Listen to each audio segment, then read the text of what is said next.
Welcome, Doctors Larry and Carrie Chapp, to St. Monica, to the webinar tonight. We look forward to hearing from you.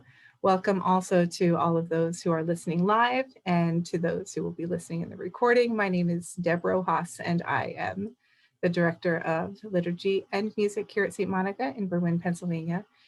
And this Liturgy Spotlight series came about during Lent as an opportunity to help us all dive more deeply into what the liturgy is and how it helps us to encounter Christ more closely, how it helps us to grow in our faith, how it helps us to know really how to live in the daily life each day in the way that we should go.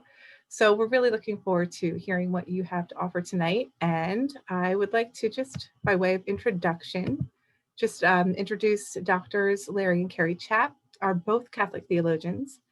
Larry taught theology at DeSales University for 20 years before retiring 8 years ago. He now writes a blog entitled Gaudium et Spes 22, which now has over 500 followers. Is that right? Roundabout, yes. Roundabout? Okay, great. And Carrie is the program director of online theology programs at St. Joseph's College of Maine. She spent 8 years at our St. Charles Borromeo Seminary right here in Philadelphia, where Father David Friel, who was our first presenter, was her student. Both are oblates of St. Benedict and strive to live a simple life on their small farm, the Dorothy Day Worker Farm in northeastern Pennsylvania. So we know each other because before I came down to St. Monica, we went to the same parish. And Carrie actually taught my girls for a little while in high school. And so we're delighted to have you join us here tonight. Yeah, great to be here. Thank you, Deb. And Dr. Larry, you're going to open us in prayer? Yes. All right. This prayer comes from a book by one of my favorite theologians, a man by the name of Romano Guardini. He has long since passed. But he's actually one of Pope Francis's favorite theologians, was also a friend of Joseph Ratzinger, Pope Benedict. In the name of the Father, and of the Son, and of the Holy Spirit, amen. Amen. Lord Jesus Christ, the way of God sent you into the world, and you came and fulfilled all justice. You loved the Father with perfect love and turned the world back to him, thereby saving it. You took up our existence into your heart, lived through it and suffered it, and therein its guilt has found atonement. That happened and will last for all time. You are the beginning of the new creation. This holy beginning is now there, and it will not cease until the end of all things. You are the way, the truth, and the life. You are the beginning of the new creation. Give me the courage to venture this beginning, not merely in the heat of the moment, but with the seriousness that knows that eternal fate is at stake. Let me see where the turning point lies and bring it about in the reality of my daily life.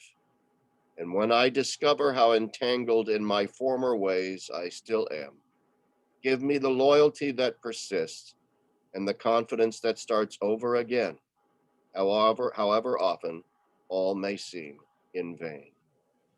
Ask this in Christ's name. Amen. Amen. For the Father, and the Son, and the Holy Spirit. Amen.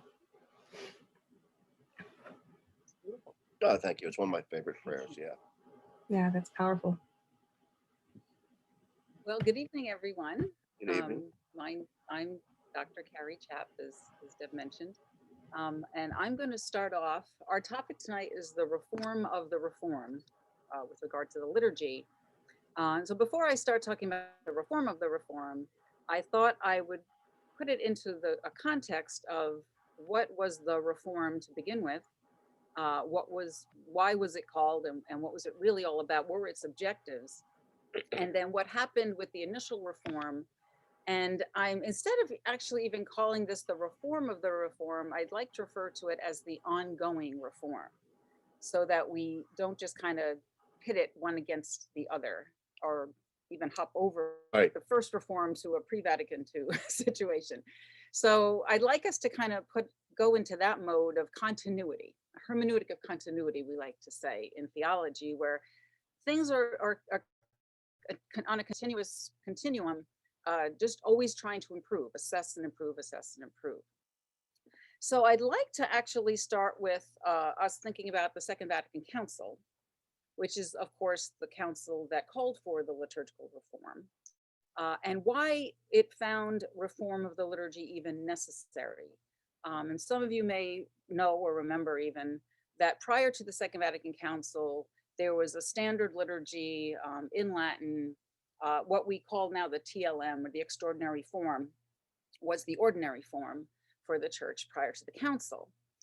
So when the council was called, the fathers of the council wanted to reform the liturgy in such a way that people would be able to participate more fully. And I just want to read one short quote from Sacrosanctum Concilium, which is the Constitution on the Sacred Liturgy from Vatican II, in paragraph 14, that really kind of sums up the objective of the liturgical reform, so that we always have that in mind as we see its development over the last 60 years, right? Right. Okay.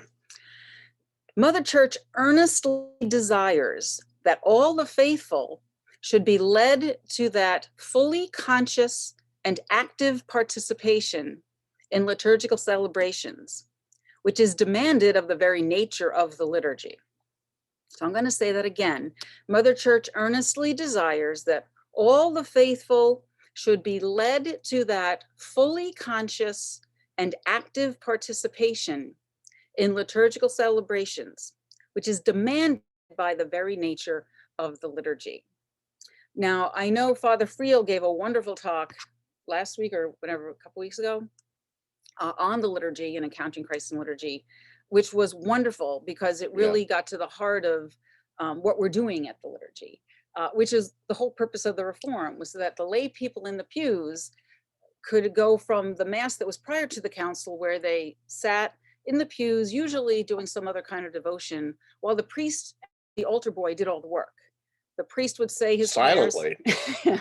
The priest would say his prayers quite silently at the altar. The altar boy would say what we now say in the pews, what the lay people in the pews now say, the altar server was saying in Latin. He didn't even always know what he was talking about. He just kind of followed the words. And so everything was very separated from the people in the pews. Now, that doesn't mean the people in the pews weren't participating, weren't doing something, even if they were doing some other kind of devotion.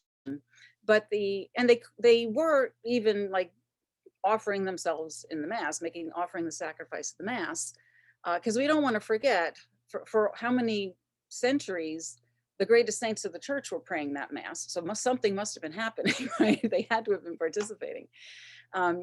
But we saw in that mass, people didn't really know consciously what was going on. They knew something was going on. They knew they were in the presence of God, but they didn't have the words and they didn't always have the understanding of what's going on. And that wasn't intrinsic to the participation in the liturgy. If they did know, it was because they had to study it outside of the liturgy in order to know what was going on. So they had to translate the Latin or have somebody teach them. So the council wanted to make the liturgy itself, our participation in the mass, something a lot more obvious to us as to what we were doing at it. It was, okay, yes, I know what the priest is saying now. I know what the prayers are being said. I know what I'm supposed to be doing. Yay. And they wanted that fully conscious, I know what I'm doing, an active participation, not a passive watching of someone else doing it.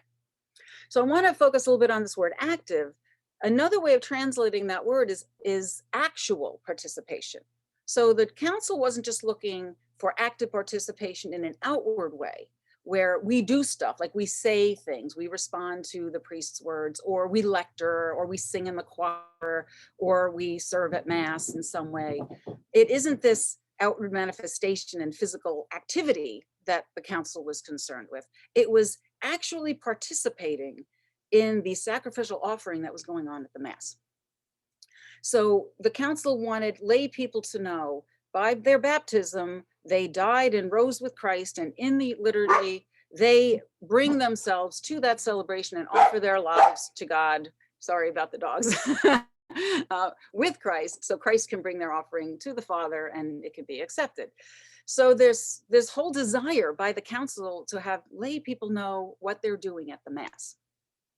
So that's great intentions, and that's really all the the council wanted of this reformation or reform of the liturgy. It wasn't going to change the liturgy. It wasn't going to change the theology of the liturgy at all. The theology would remain the same. What was happening at the liturgy would remain the same. It's just how it was celebrated would be in such a way that it was more clear to people what was going on.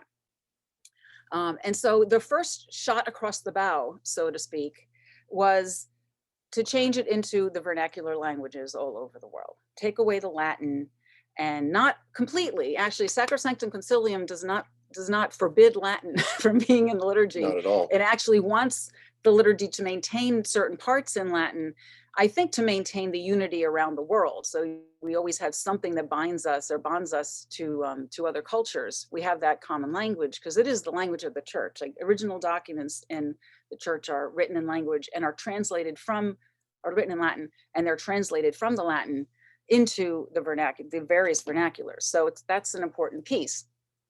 So it never abolished Latin at all and encourages it.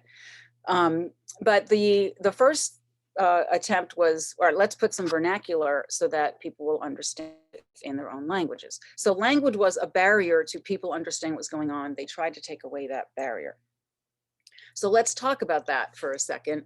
In that first go round of translation, the principles that were used when the translators were doing their work were based on much more secular principles than the new version we have. In 2001, John Paul II actually gave us new principles of translation, which is part of the reform, the second phase of the reform, I'll say. But in that first phase, the principles they were using to make this translation were more of an anthropological thing, and they wanted to use more linguistic norms of the culture, words that people would understand.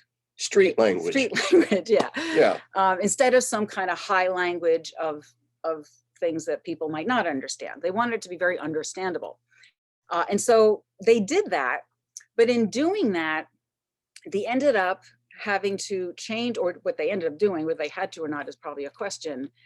They ended up not really embracing the challenge of explaining strong theological concepts in everyday language. They just kind of use everyday language. And a lot of the theological meaning of the liturgy was either, I don't want to say watered down, but just kind of bland, kind of. Well, can I interject? You may interject. I think that one of the criticisms of the original translations into English in particular was that there was a concerted effort to seemingly eliminate some of the supernatural and transcendent elements of the liturgy. For example, when the priest would say, "The Lord be with you," we used to say, "and also with you." But now the Latin actually says, and with your spirit. You see, the original translation just got rid of that spirit part and said, "Oh, and just with you." See, that's what I mean by street language. Hey, how are you? Oh, I'm fine. How are you? Nobody says, "And how is your spirit?" So that is part of a more elevated form of sacred language that John Paul was trying to get us back to. Yeah. So this is what was happening. It was good intentions. I always give people the benefit of the doubt that there was a good intention there to have people really understand what was going on. But one of the what do you call when it doesn't happen? Oh, I can't think of the word now. Sorry. One of the side effects. Okay. Negative side effects. Is that some of the beautiful language of the church was not passed on, and some of the theological concepts, like, and this is a good example, and with your spirit, when you say, "and also with you," there's not a real conscious appreciation of the priest as priest and who he is in his priesthood by his ordination, who he is Christ, and the Spirit of Christ and the Spirit of his ordination being present there and being acknowledged there. So there's some theology missing in this translation.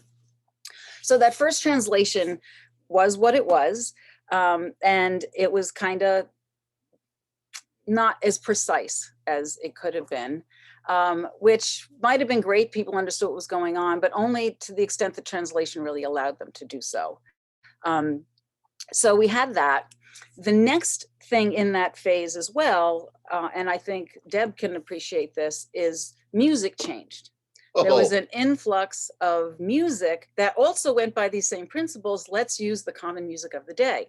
So you had a lot of liturgical songs being written and played in churches where the tunes and the melodies, if honestly, if you close your eyes, you could be in a Disney movie. Like, it was much more contemporary, much more American, much more songy, like sing-songy, as opposed to the high hymns that and some of the lyrics were heretical. and the flip side of that too, along with that, is not only was the music not necessarily liturgically appropriate, but the words were not always appropriate either. And of course, we all know when you want to teach a kid something, you teach them to sing a song to go with it. They learn their ABCs by singing the alphabet. When people sing songs when as children and they're growing up and the words they're singing are heretical, they're learning bad theology, they're learning bad catechesis. So it doesn't matter how much you tell them in their Sunday morning religious ed class that Jesus is really present in the Eucharist. If they're singing a song that says just the opposite, that's what they're going to remember and that's what they're going to internalize. So there were a lot of problems with these things happening in the first go round of the Reform. So we have the language was not really that great in the translation. We had music that contributed to really poor catechesis in the end. So enter then this reform of the Reform, as we'll call it. I'll give you a little bit of history. In the mid-90s, Cardinal George, who was the Cardinal Archbishop of Chicago at the time, founded two organizations. One was the Liturgical Institute, which is at Mundelein Seminary in Mundelein, Illinois, to the seminary of the Archdiocese, which is a wonderful school for liturgy. Wonderful, I highly recommend it. The other thing he founded was the Society for Catholic Liturgy, which Father Friel, who was here last time, he is a member. That was mentioned, I think, in the video. I also have been involved in that society. I'm no longer, but was for many years. I was involved in it. It's a wonderful society it's an interdisciplinary society where you have theologians, but you also have priests who are praying the Mass. You have musicians, you have translators, you have architects, like all sorts of people in this society, all talking about the liturgy. How do we make the liturgy more beautiful? How do we fulfill this objective of Vatican II, where we want to make people more fully conscious and active in their participation of the liturgy? Because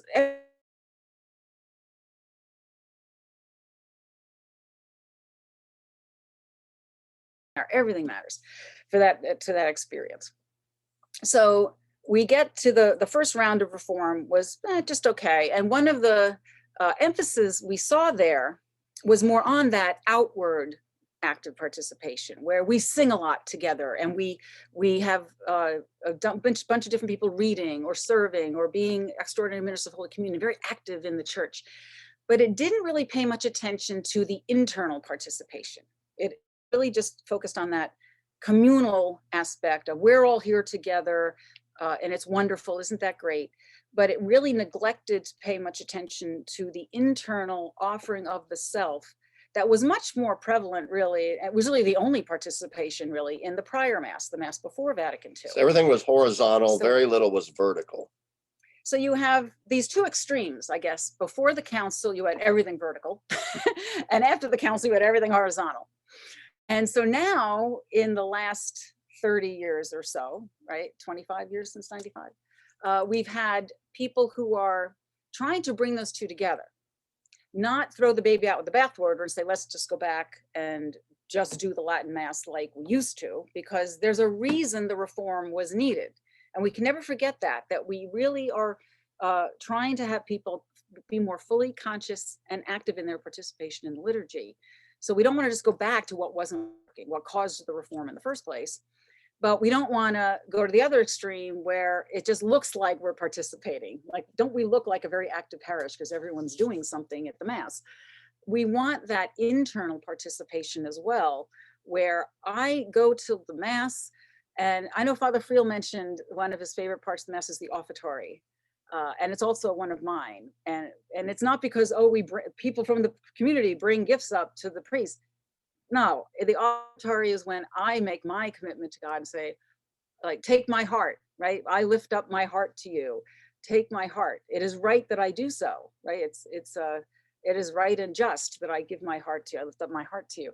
I am giving myself to God in that moment and trusting that Jesus's sacrifice will bring my offering to God the Father in heaven. So this is my internal participation. And so the liturgy as a whole has to make that moment so real for us in the pews. How do we do that? How do we make that moment very, very conscious in the prayer life of the person in the pew? So the new translation is a beginning to that. In 2001, as I mentioned, John Paul II came out with new principles of translation in a document called Liturgicum Authenticum. And his were more focused on not the contemporary way of communicating, which is what the first translation was focused with, but on the message itself, on the gospel message itself. And so there was a more precise translation from the Latin that may have sounded awkward to people's ears because it wasn't meant to be comfortable to them. It should sound awkward. But that was what the purpose was. So it took 10 years for the translation to actually get finished. And I remember in Advent of 2011, we finally have the new translation. It's been 10 years now that we have the new translation. So it's not that new anymore. But it is much more accurate and much more clear in what we are doing in this vertical offering of ourself. So the translation was a huge improvement as part of this continuous reform that we're experiencing. Do you want to mention anything now? Because I'm going to talk about music next too. Yeah, I just want to talk in terms of the what's called the Novus Ordo after the Second Vatican Council, what is now the ordinary form of the liturgy. Some of you may or may not be aware. I mean, there's currently now, as there was then, these liturgy wars going on, where there's currently a resurgent group of hyper-traditionalists who are very critical of the new Mass, the current Mass of the Church, and want us all to go back to the old traditional Latin Mass. We are aware that Pope Benedict allowed now any priest to say the old Latin Mass if they so choose, and certain Latin Mass communities have arisen. Unfortunately, in many of those Latin Mass communities, not necessarily among the rank and file, but among a certain core group of them, and they show up on the internet a lot, they've used the Latin Mass as a sort of weapon against the new Mass, to say the new Mass is so inferior and so on. And I think this is extremely unfortunate because, going along with what Carrie was saying, the reform of the reform is important. And the reason why Pope Benedict allowed the old Latin Mass to come back with such force is that he was well aware, and he's entirely correct, that a Mass that has been said for 1,000 years within the Church cannot possibly be viewed as an inferior liturgy in some way, that it is forever and always a central piece of the Church's tradition and heritage and should never be abrogated and should be allowed. Nevertheless, he makes it very clear that doesn't mean that there wasn't a necessary reform needed. Now, my own point is, and I think maybe Benedict would agree in hindsight, the new Mass was created and in a sense imposed on the Church in a very ham-handed sort of way, a very top-down sort of. I'm 62 years old. I remember when the new Mass came in, and I remember that it was done without a whole lot of catechesis or preparation. It was like ripping a Band-Aid off a scab. Here's the new liturgy. And it left a lot of people, I think, embittered still. And so I just want to underscore, I think this is why the reform of the reform is so terribly important, because of the ongoing significance of the old Mass. Carrie mentioned the hermeneutic of continuity. It's very important that the new Mass not be seen as simply a negation of and a rupture with the old Mass. So we need certain elements of that old liturgy, I think, in the reform of the reform to be reintroduced into the new Mass. Personally, I would love to see the priest with his back to the people again, praying what we call ad orientem. I'd love to see the English continue to be a very elevated form of English. And Carrie's now going to talk about music. I would love to see a much increased use of Gregorian chant and chant in general, an increased use of incense, just an overall raising of the level of reverence. I would love to see the reintroduction of altar rails and people receiving communion kneeling on the tongue at an altar rail. that marks me as a gross reactionary. I know. But these are elements that this is what I think Pope Benedict was up to when he allowed the traditional Latin Mass to come back, that there might be a cross fertilization of the two rites. After all, there are not two, that's wrong. There are not, in a sense, two rites. There's one Roman rite with two forms. And so he wants those two forms, to come together. Yeah, that's a very good point. That's a very Yeah. good point. Yeah, so in the new wave of the reform now, in this new stage of it, there are so many people involved in it that they just love the church. They love Jesus in the Eucharist, and that's really kind of the common bond that binds everyone together, which it should. They're not about the show of beautiful music. They're about how does this facilitate worship in this space, and the architect isn't about, hey, how fancy can I make this thing? It's how can I make the space beautiful so we can worship. And you want people to come to liturgy, and then when they're done, they leave and breathe a sigh of relief, like, wow, I have really worshiped today. Like, you want that experience, people. So some of the things I see going on in music, and I know Deb is actually one of the people I see doing it, having just beautiful music that is a little higher level than just your common stuff you hear on the radio or in a movie. Some movie scores, you hear liturgically oriented or liturgically appropriated melodies and music with words that are much more appropriate, much more orthodox in their theology, because that is the way people learn. They learn through singing. We really do. And even with the priest chanting the mass, which is still in the rubrics, to be able to do that. Yeah. There are a lot of things that are in the rubrics of the mass. Chant the Gospels. That are simply just not being done, but they could be done. Even praying ad orientem. A lot of priests tell me, if you read the rubrics really carefully, it never tells me to turn around and face the people. It assumes I'm facing the altar when I'm making the offering of the Eucharist, when I'm offering the bread and wine, so it becomes the body and blood. There are some just in the directions in the rubrics. So there are already things built into the ordinary form of the Mass that can make it the beautiful experience it needs to be, and the kind of experience those who might reject the ordinary form because of the way it had been celebrated and may go to a Latin Mass, satisfy those things for them. And it is possible. And when I taught at St. Charles Seminary for 8 years, I'll tell you, the liturgies there were amazing. Yeah. The choir was amazing. The music is amazing. The priest were amazing. Like, they just were holy people trying to pray a holy Mass.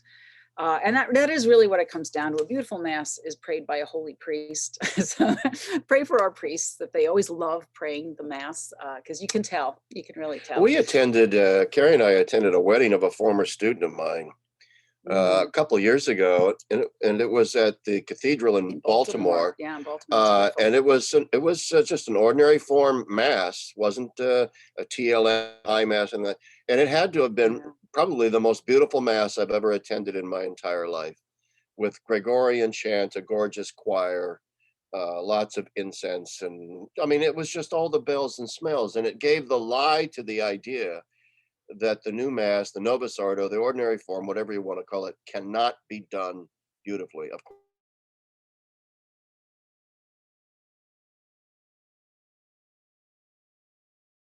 Ongoing, but there are so many parts, so many things being done that a lot of people just aren't even aware of, that I think we need to make more aware, that these are happening in our local parishes, and even bring them to our local parishes. We need to empower our liturgical ministers like yourself, Deb, and anyone else at the parish who's involved in liturgy planning, to go to some of these conferences where they see what other places are doing. And there's a woman who teaches at Dunwoody at the seminary in New York, who does children's Gregorian chant choirs. And she just does miracles with these kids. So that's a big piece, is the music. The music is a huge part of a really beautiful liturgy that really enables us to participate both externally and internally in the liturgy. We're really going for both. I also want to mention one more thing, because we're kind of we're getting later now, about silence in the liturgy, which And I think Father Friel mentioned this very quickly too, that sometimes the priest kind of rushes through the silence after communion. But to enable moments of silence in the liturgy, that's when the internal participation can really happen.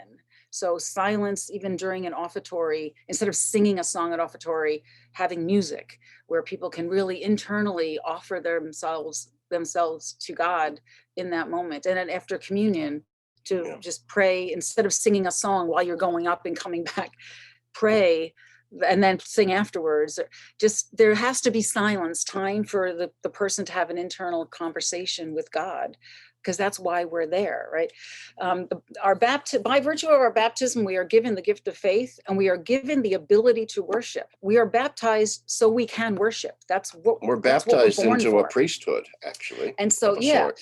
we're a So part of the royal priesthood, our priesthood, and this is where we exercise that. I would also, can I say too, that I think that what you just said about silence is very important. And I'm not a musician at all. I don't play a musical instrument, and I used to play the saxophone as a kid. I don't know if that counts, but I'm just not very musical. So take this for what it's worth. It's just the musings of a theologian and an amateur as he looks at the music of the liturgy.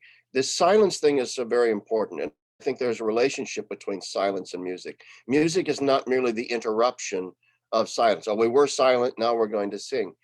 One of the reasons why I think, and I think a lot of people think, Gregorian chant or chant in general is so important. It's not simply a subjective taste.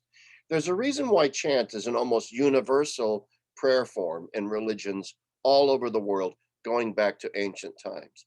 I'm sure the musicians listening here and the poets could probably put it better than I could, but I've often thought the Gregorian chant in particular is silence put to music, and it brings out the silence of our souls, the prayers of our souls, and actually puts it to music. Maybe it has something to do with the a cappella nature of the simple human voice and its cadences or whatever. But I think this is why it is so very important to bring back Gregorian chant or any form of chant, because I think it is deeply related to this question of silence in the liturgy.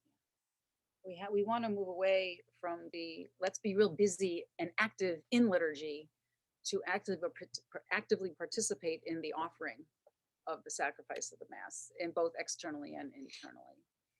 Because we'll go back to the beginning, that's the objective of the council. That was the reason they called for the reform, was so that we could more fully, consciously, and actively participate in this worship, in this celebration.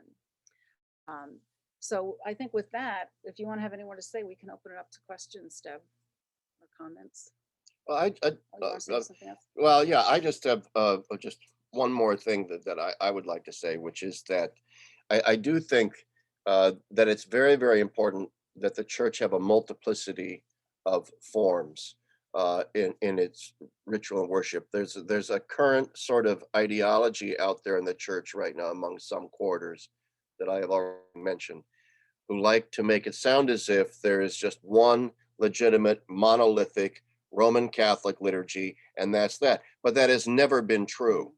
That has never been true. We've always said, like the Ambrosian liturgy in Milan. There's also, there was the Sarum liturgy in England centuries and centuries ago.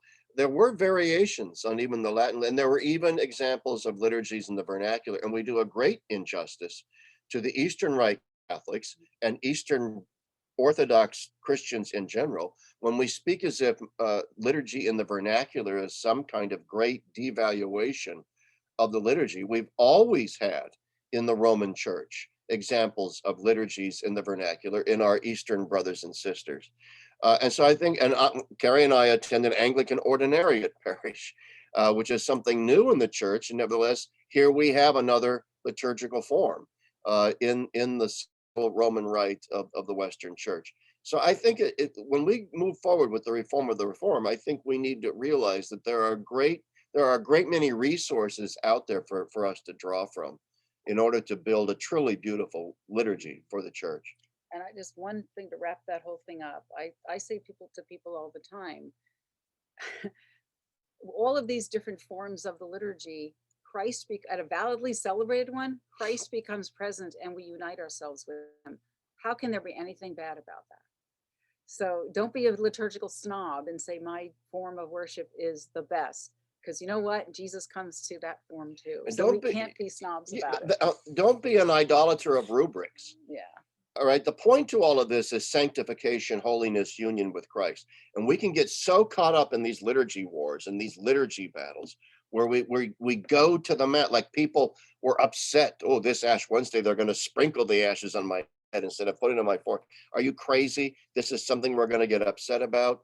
Let's put our focus back on Christ, which is where it belongs. And be humble. Thank you, guys. That is a really great point, Larry, that, pride can even enter our worship. Oh, yes.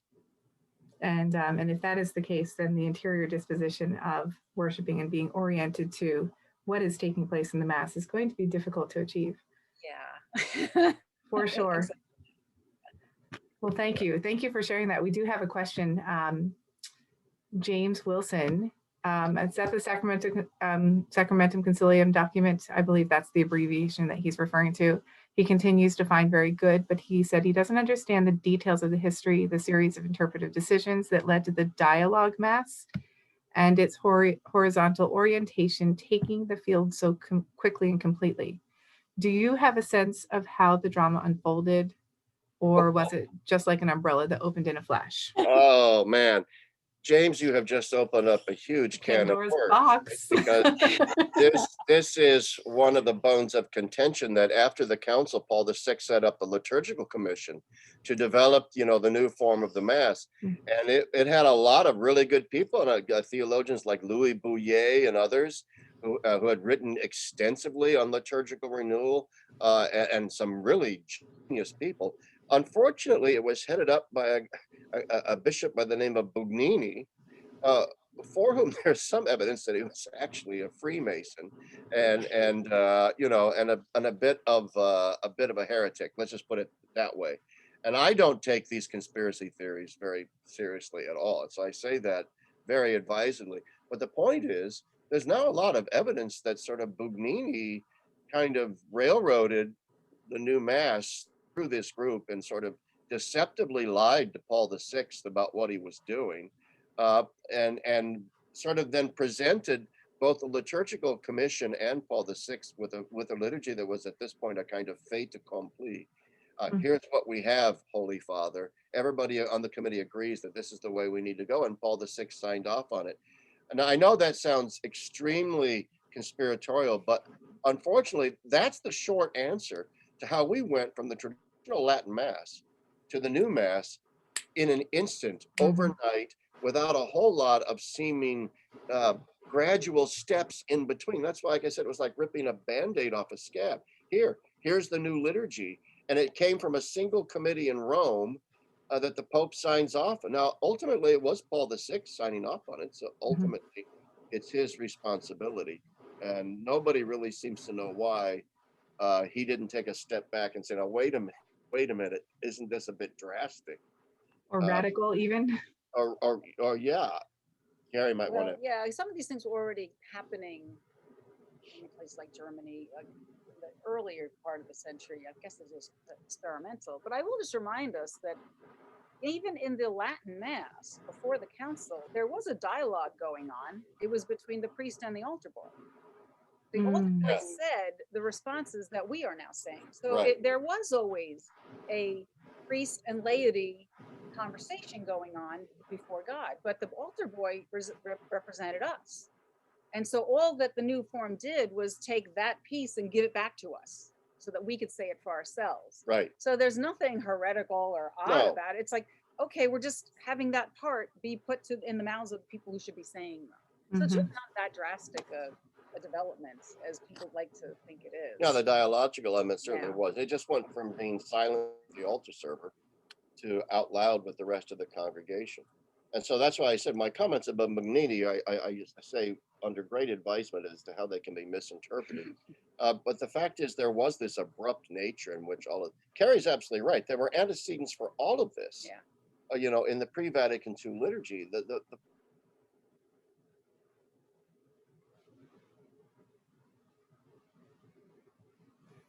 from bits and pieces of all kinds of different things. My only point is, though, that it was sort of imposed on the church quickly and in a very ham-handed way, Implementation was poor. without a great deal. Dialogue mass is the slang term, James says. Yes, it is the slang term. It is a slang term. It really is not any different than what was happening before. It's just different people. Mm-hmm. And that's one of the ways that they wanted to make. And I actually prefer it. You know, this doing. notion that the mass should be in a language I don't understand, completely silent, that I can't hear, and in its best bits, the most important bits I can't hear, and I don't have any congregational responses of any kind. Mm-hmm. I think the new mass is a great step forward from the old mass in that regard. Thank you, James, for those questions. Any other questions, comments? Come on, there's got to be more. I'm sure they're there, spinning. Well, just while we're waiting, the liturgical movement really has its roots in the early 20th century. There's a wonderful book that I highly recommend people read if they have a chance. It's called The Mystery of Christian Worship. It's right in the 14th section. It's called The Mystery of Christian Worship by Dom Odo Cassel, who's a Benedictine monk in Rialac, Switzerland. I'm taking notes. It's in the far left. It's a great book. This book's one of my favorites. I'll show it up there. The Mystery of Christian Worship by Odo Cassel. Classic, seminal work in the liturgical movement. If you read this and you read Sacrosanctum Concilium, you'll be like, oh, that's where they got that idea. Because a lot of the kernels of the council in this liturgy are from Odo Cassel. Okay. The other one is the doing. I'm drawing a blank now, but he's my favorite, Cassel, and Guardini as well. Romano Guardini. Oh, Guardini was the huge. Spirit of the Liturgy. Spirit of the Liturgy. Totally influenced Joseph Ratzinger. Right. Who also wrote a book, The Spirit of Liturgy.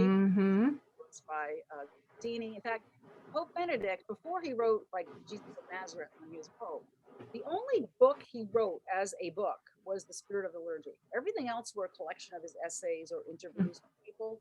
But Spirit of the Liturgy was actually written as a book by him, like on his own. I guess he did other books with other people. Well, Introduction to liturgy, Christianity. Yeah. So then liturgy was like not like one of his primary concerns, really. So it doesn't surprise me at all that he brought back the extraordinary form and even the ordinary. The ordinary Through his people knowing what's happening at liturgy. Any way we can get them to understand what's going on. Right. Right. Because that conscious awareness really does enhance the interior participation. It does. But I think even though he brought back the Latin Mass, and even though he created the ordinary liturgy, I also think it's very instructive that he did not do any wholesale tinkering with the ordinary form of the liturgy. He could have, as Pope, told his congregation for worship, hey, tell every priest in the world to start turning around and doing Mass ad orientem. We know that Pope Benedict prefers Mass that way, okay, and other elements too, but he didn't do that. And I think it's because he has a great respect for the integrity and the quality of the church's ordinary form liturgy as it is. And so a lot of this, in other words, Carrie was absolutely right at the beginning to say it's somewhat wrong to say the reform of the reform, because it gives the impression that there's something radically wrong with the Mass that the church celebrates now. And there, quite frankly, isn't. And people need to remember, too, that back in the old days, when the ordinary form was the Latin Mass, there were a lot of really shoddy Latin Masses that were said. A lot of really bad ones with priests just racing through. Nobody can hear them anyway. They didn't know the Latin. They just would race through the Latin, slur the words together. There was very little chant and very good music in the parish. You'd have these 25-minute long liturgies as the priest sort of raced through things. Half the congregation sound asleep or praying their rosaries. So we cannot idealize that liturgy, and I think Benedict is well aware of that too. Which is why he didn't just come in and make these wholesale changes. Yeah. I have a friend whose mother recalls vividly first hearing as a child the Mass in English and how profoundly that affected her experience of it and knowing what the words were, what was being said, and Yes. really being able to, in her own language, pray along. It's You know terribly important. I'll tell you, know what else helped me? I was born right after the council and grew up in the 70s.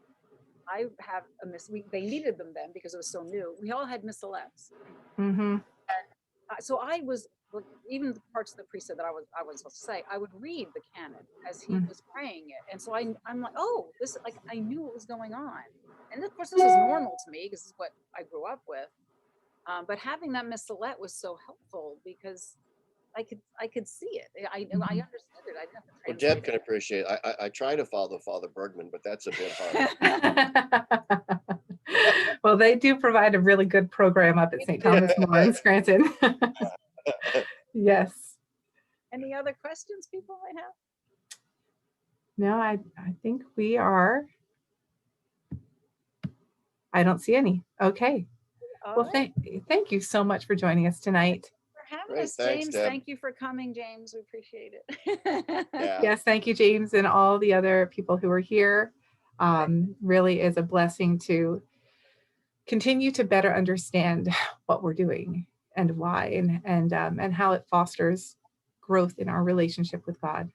So look forward to shout out to the greatest organist on the East Coast. That would be you. Oh my gosh, you're very generous. That's you showing your musical ignorance there. To God be the glory. I want to leave you one more recommendation though for reading. It's a letter from John Paul II, Ecclesia de Eucharistia. Mm-hmm. It's Ecclesia de Eucharistia on the it's the Church from the Eucharist. Oh God, I forget the English name. Ecclesia de Eucharistia though. Okay. That you will never worship the same way again. Mm. You will never go to Mass the same way again once you read that encyclical. All right. Wonderful. Wonderful. You've given us a lot to look up and read and contemplate and continue in our journey together. All right. Hey, blessings. Have a great night. Good night. Bye-bye. Bye.